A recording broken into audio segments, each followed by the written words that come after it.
Hello, welcome back to the Limelight. I'm Craig Hewitt from Castos. This week, joined by Joe Prata from Roleplay Game. Joe, how's it going? Going great. How you doing? Awesome. Yeah, doing great.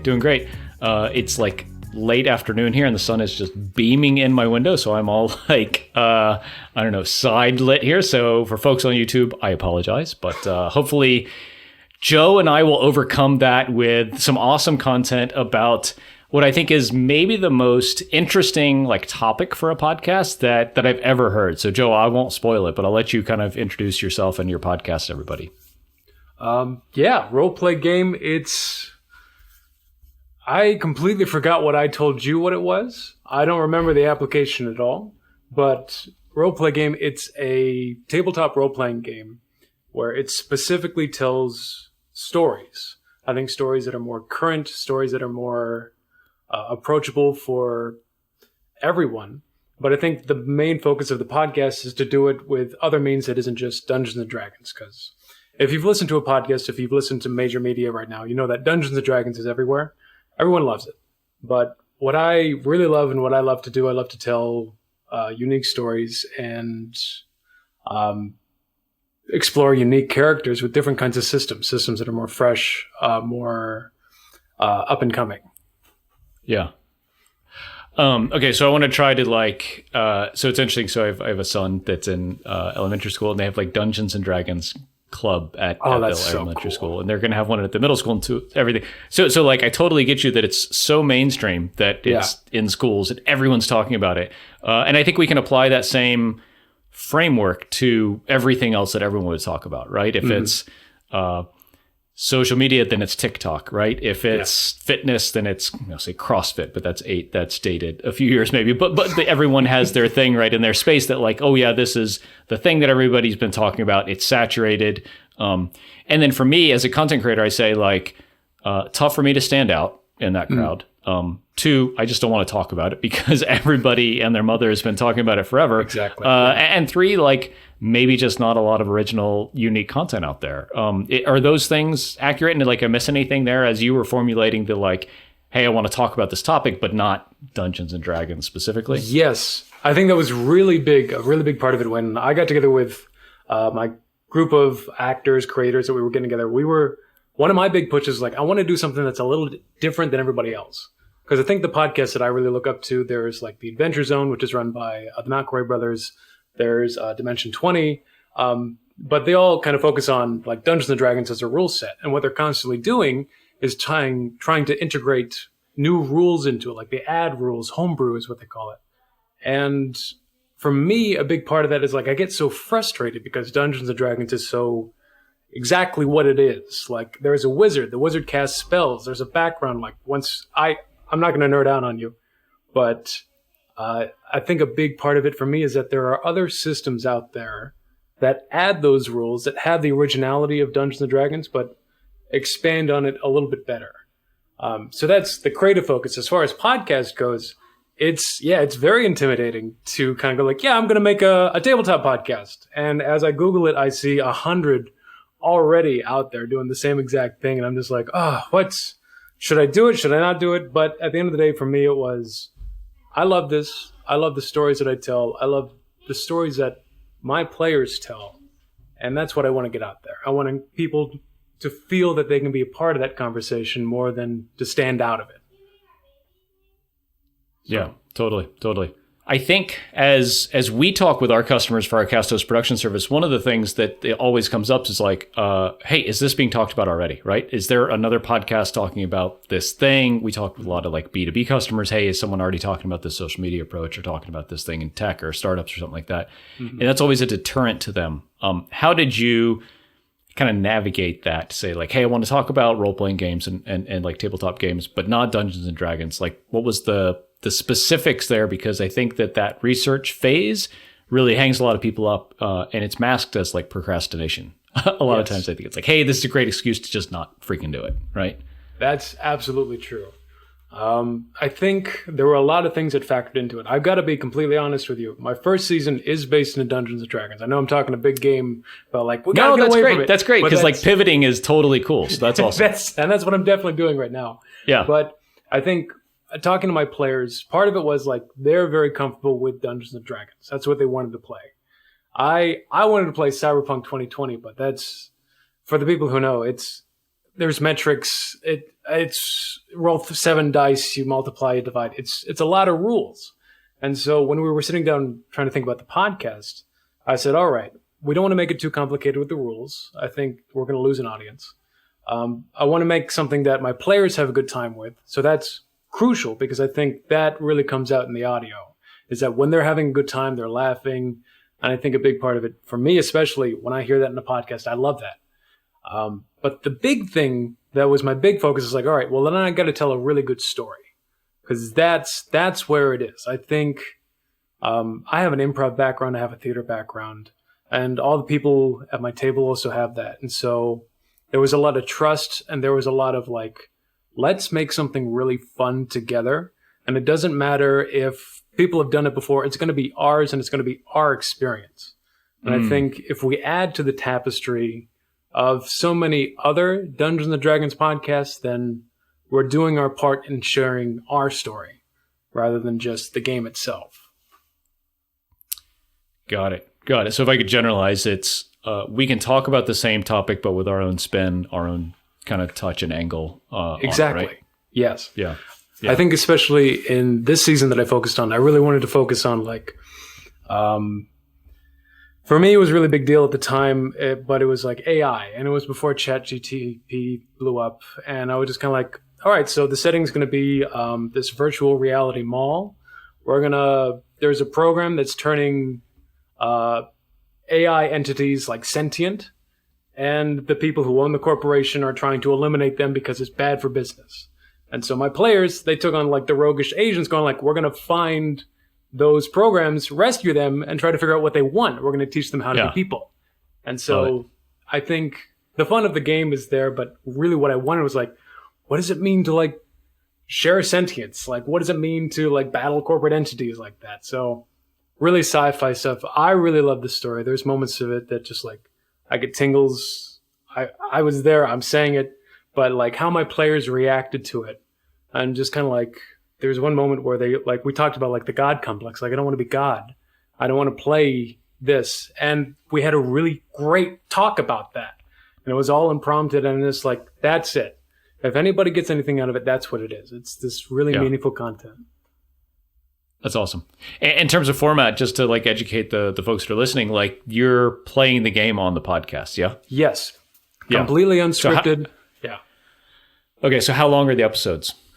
The episode's generally about an hour long. When we record for like 3 hours, and then it's me sitting at the computer just chopping it up. So, and how long does that take? That I have a full-time job on top of that. That takes like 3 weeks because I'm editing it, but I'm also making the music for it. I'm using Castos to publish it, and so doing everything to do on that. It's a process. It's a big process. That's awesome. Well, kudos to you, man. That's right. It's really like the artistic endeavor, I think, to have real-time conversations, compress them down by like a third. That they're 2/3, like that's massive. And then the music beds, and there's a lot of design that goes into that. That's really cool. Yeah, it's been such a rewarding process. I think that's been the really great thing about it. I love it so much. Yeah, neat.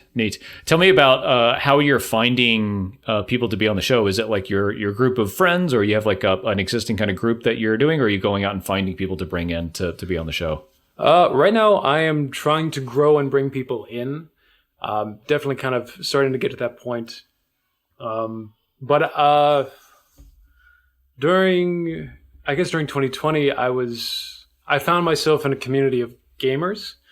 I guess to expand on that, I was playing a lot of video games, and I was in Discord's chat, and I found out like all these great people are also actors, and they really love games. And so I've been pulling from my group, but within the group, they're kind of like, hey, I know this person who'd be great for this, or I know this person. So slowly growing. I'm still trying to figure out the outreach. I think that's been the biggest struggle with me, but that's the next step for me, is still trying to figure out how to bring more people into it. Yeah. How often are you publishing episodes? I'm trying to do it twice a month, but lately it's only been once a month just because of the scheduling and all the editing and all the fine tuning. Yeah. Yeah. Yeah. I think it's a good lesson for everybody, right? Is like, even for a show like this, right? We're really short. We're 10, 15 minutes. We record for about 30 minutes total and we get about 10 or 15 minutes. It's a fair amount of work, right? It's finding interesting, good folks that are doing cool things, email coordination, even though we have a fair amount of automation and process around it. But it's a fair bit. And then, we're fortunate to have a whole team that does everything afterwards, all the audio, video, publishing, YouTube shorts and everything. So I think that's fair warning, I think, to everybody that like, if you're going to podcast, you need to be serious about the investment that it will take. And not just for one episode, right? But like I was telling someone today, don't do this if you're not in for a year, right? If you're not up for 50 episodes, like don't even start, because what happens, we found, is like people go and then they're like gangbusters. I'm going to do this. It's going to be crazy. I'm going to grow. I'm going to be Joe Rogan or Tim Ferriss or whatever. And then they get 20 episodes in and they're like, whatever, man. Like I'm going to start a newsletter now. And they start a newsletter for 10 episodes or iterations and they stop that too. So like, I think finding the pace you can live with, maybe is how I'd say it, is super important. And set that expectation early and then just keep with it, right? And if you need to pivot or change, that's cool, but communicate that with your audience. Absolutely. I think I've been doing this. I started recording 2 years ago. That's when I've been doing it. And I'm just starting to finish what I finished recording 2 years ago. And so it's definitely been this like rocky path of just kind of like, all right, I've got all the audio. Oh, I have to edit everything. Wow, okay. And that was the hardest hump. I think you're absolutely right. Is that it's really fun to sit down in front of a microphone and do it, but the work after is solo. It can be tedious, but if you find the rhythm and the joy in it, then it becomes really natural. Yeah, totally. That's awesome. Okay, so you've been doing it for a couple of years. You're relatively early in the journey. Like, what's one interesting thing you've learned that you'd like to pass on to you from 2 years ago, as you were, or 3 years ago, as you were just getting started? I think take it easy. I think that's been my biggest, like, because I think you're exactly right. I was in that spot of like, I'm going to edit everything. I'm going to get this. We're going to do this like every week. We're going to record. I'm going to put episodes out every like 2 months or like twice a month. And it was just unsustainable. I think to have a full-time career and to kind of get started, I had this very high expectation of like, this is going to be it. This is going to be my job. And after about 6 months, I realized, oh no, I'm not going to see any results, if at all, in like 3 years or so. I'm not going to see any results if 3 years or so, anything like that. And so I think really keeping that in mind of just like, have fun with it. Enjoy the journey, enjoy the process. That's huge. Because if you're not doing that, then you're going to burn out really quick. Yeah, totally. One thing that I'm finding interesting from hearing this is you did not say that you would kind of reduce the scope of the show, right? It's not going to be shorter. It's not going to be less people. And to me, that says you really like that part. You really like capturing the content and doing all the music design and all that kind of stuff. But it's maybe just like, hey, let's do monthly episodes or something like that. And I think that's super important because you have the scope of the podcast, right? That you need to settle on. And for us, like for this show, it's always been, hey, it's going to be 10 to 15 minutes. Because it's really hard and I've never done it. most of the reason, but also because this is our first experiment and not just an audio podcast. This is very much by design meant to be on YouTube. And I think that's a huge tangent, but like that's a really interesting thing in podcasting. Like a lot of people say, oh, I want to put my podcast on YouTube. Cool. But like, are you YouTube and podcast first, or are you podcast first and also doing YouTube? Because those two things are not the same. You don't make that show the same way. I would imagine your show may not translate to video as well. Maybe it would because of how passionate your audience is. It's actually really but funny. Generally, I think longer stuff doesn't do great. Yeah, no, you're absolutely right. I think when we first started, it was originally supposed to be video and audio. That's what we wanted. And then after our second episode, we realized, oh, we have 3 hours of not only audio, but video. We can't do that. And so it was one definitely episode every 6 months, right? Oh God, it was awful trying to work and figure out like, can we do video? There was a long talk for like 3 months, and finally we just realized like, no, it's not worth our time. It's not worth the effort. Just go with the audio. So it's hard. I completely forgot about that. It's so part of my memory. That's the wounds we were talking about earlier. Awesome. Yeah. Cool. Joe, for folks who want to check out the show, see what you're up to and how you're doing it, where's the best place for them to check it out? The best place to go to, you can check it out on Spotify. You can check it on Apple Podcasts. Just look up Role Play Game. You'll find us there. All of our links are going to be attached to that. The best place to look right now, I don't really have a website for it. But check us out on social media. We have Twitter. We have a Instagram. We have a Discord. Role Play Game. Find us there. We'd love to hear from you. Awesome. Sounds good. We'll put those links in the description below. And Joe, thanks so much for coming on. I really appreciate it. Thank you so much.